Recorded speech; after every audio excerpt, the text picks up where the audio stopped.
साल 2025, न्यूयॉर्क शहर। David cross 34 साल का जंगली फिल्म मेकर, जिसे लोग मैड क्रॉस कहते थे, वो हमेशा कहता था, मैं वो तस्वीर कैद करना चाहता हूं जो इंसान की आंखें कभी सहन नहीं कर सकें। जब उसे स्कल आइलैंड की पुरानी जापानी डायरी मिली तो उसकी आंखें चमक उठीं।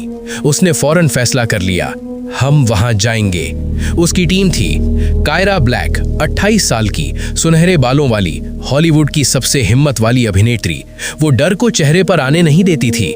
रायन हंटर, डेविड का बचपन का दोस्त, साहसी लेखक और कैमरामैन, हमेशा हंसता रहता लेकिन अंदर से बहुत संवेदनशील।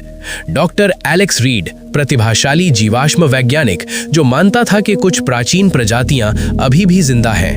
कैप्टन माइकल ओल्ड वुल्फ, 62 साल का कठोर नाविक, जिसने कहा था, ये द्वीप सिर्फ खोपड़ी नहीं, ये मौत का मुंह है।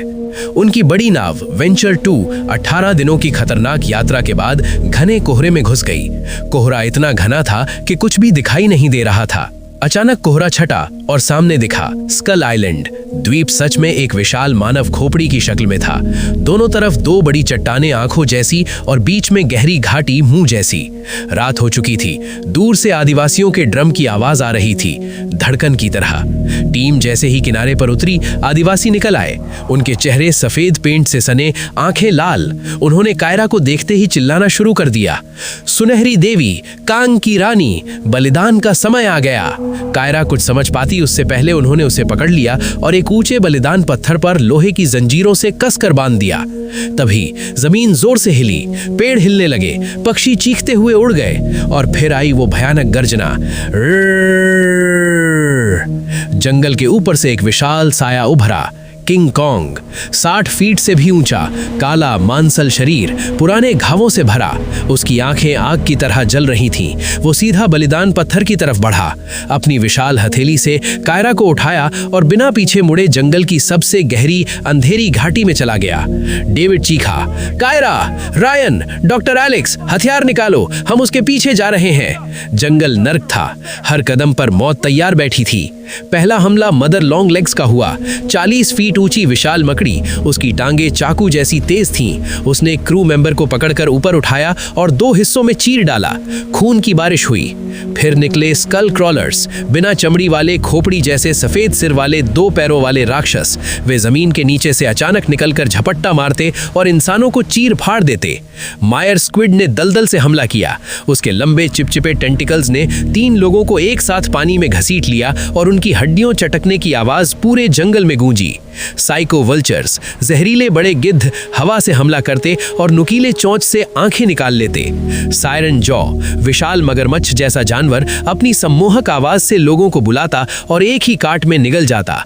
स्पोर मैंटिस, चिपचिपे जाल वाला विशाल कीड़ा जो इंसान को धीरे धीरे पचा लेता।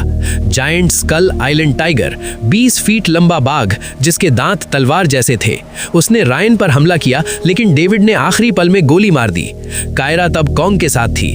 कॉन्ग उसे एक पुरानी टूटी हुई मंदिर जैसी जगह पर ले गया। वहां उसने कायरा को अपनी हथेली पर बहुत धीरे से रखा। कायरा डर रही थी लेकिन उसने कांपते स्वर में एक पुरानी लोरी गाई। कॉन्ग की बड़ी आंखें पहली बार नर्म हुईं। वो बहुत अकेला था। स्कल क्रॉलर्स ने उसके पूरे परिवार को सालों पहले मार डाला था। वो इस द्वीप का आखिरी राजा था। रायन और डेविड वहां पहुंचे। जब रायन ने कायरा को छुड़ाने की कोशिश की, कॉन्ग गुर्राया, लेकिन कायरा ने हाथ उठाकर कहा, नहीं कॉन्ग, वो मेरे दोस्त हैं, प्लीज। कॉन्ग रुक गया। उसने पहली बार इंसानों को दोस्त के रूप में देखा। तभी जमीन फट पड़ी।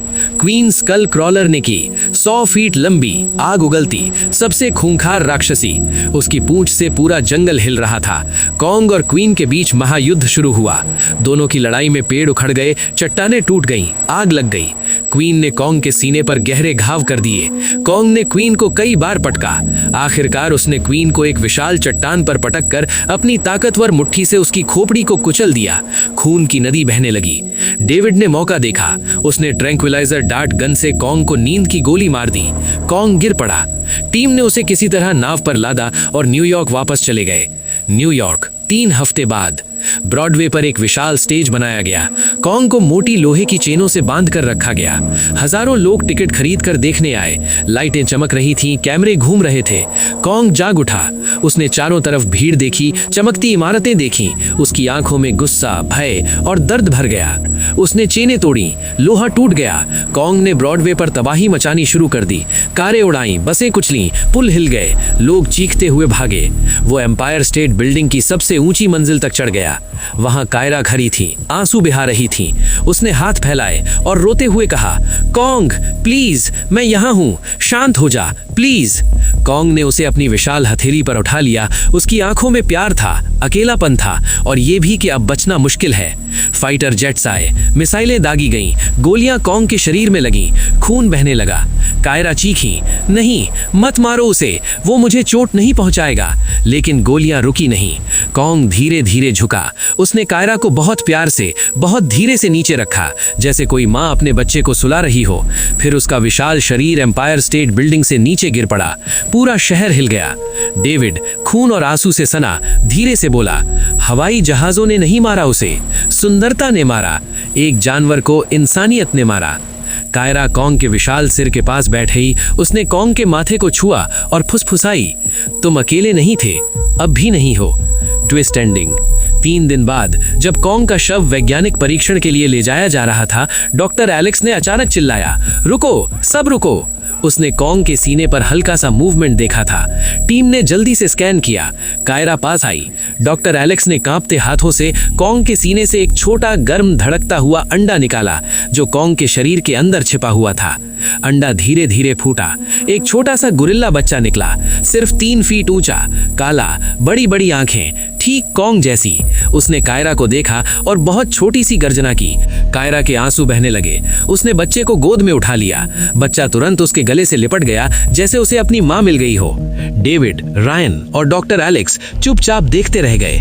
कायरा ने बच्चे के सिर को प्यार से सहलाया और रोते हुए कहा, तुम्हारा नाम कॉन्ग जूनियर नहीं, तुम्हारा नाम है होप, क्योंकि तुम उम्मीद हो, नई शुरुआत हो।